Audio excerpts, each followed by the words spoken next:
Okay, today I wanted to show you one more way to create an activity on the fly with Seesaw.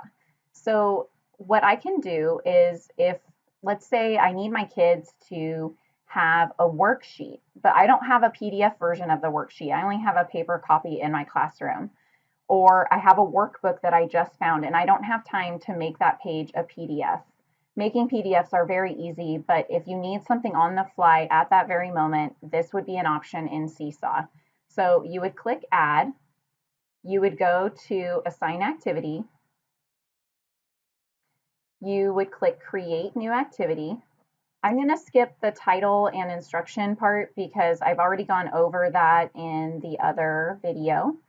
So what you would want to do is you'd come down here to add template for student response. So that's what I had done when I had a PDF also. This is where you go when you want to basically create the assignment like a wallpaper for your students to engage with. So I'm going to click on this and I'm actually going to take a photo of a worksheet that I found in a workbook that was sitting on a shelf right next to me. So I'm going to go ahead and click photo. Now, this isn't going to be beautiful. It's not going to be the perfect presentation as if I had a PDF. But again, if you're working on the fly and you need to get something to your kids, this is an option. So I'm going to go ahead and click and take a photo. So you can see I kind of have the workbook propped up. I'm going to go ahead and adjust my camera to get only the parts that I want them to have.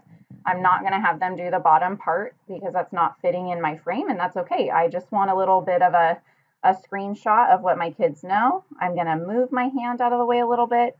I am tapping the camera button on the screen. It has taken a picture of that workbook page. My lighting could be better, but again, I'm just showing you how to do something on the fly. I definitely would put some more lighting in here if I had the option. So again, you have to be careful with these tools down here on the bottom. You can see the pen tool was automatically selected for me. I'm not done editing this template for my students yet. So I want to come over to the hand tool. I'm going to choose that hand tool because that's what's going to allow me to adjust this picture for them. Automatically, when you add a template to an assignment, it's going to lock it in place like it's the wallpaper so students can't move it around when they're interacting or engaging with your activity. So I'm going to click on those three dots right there. I'm going to click unlock because I need to do some editing to this. Okay, so what I've done is I have minimized my picture a little bit so that the students will be able to see what they need to see. I can enlarge this a little bit. Unfortunately, the only thing that I cannot do in Google is I cannot crop a picture. So for example, if I wanted to move this in and cut out my arms on the side here, there's no way to do that. But if I want to hide that part, as in not wanting to distract my students, I can move this picture down just a tad. And what I'm going to want to do is when I have it in place where I'd like it to stay, I'm going to click on these three dots and I am going to lock it in place. So now that's locked in place. It's not going to slide around. If I want to move it again, what I'm going to have to do is click on the three dots and click unlock again. So what I'm going to do is I'm just going to kind of hide the outsides of this picture so that the students don't see it. So I'm going to go to these three dots here. You'll see that I can add a background. You can individualize all of your assignments in this way. So in this case, I may want to make a yellow background. So that's how you'd add a background if you'd like.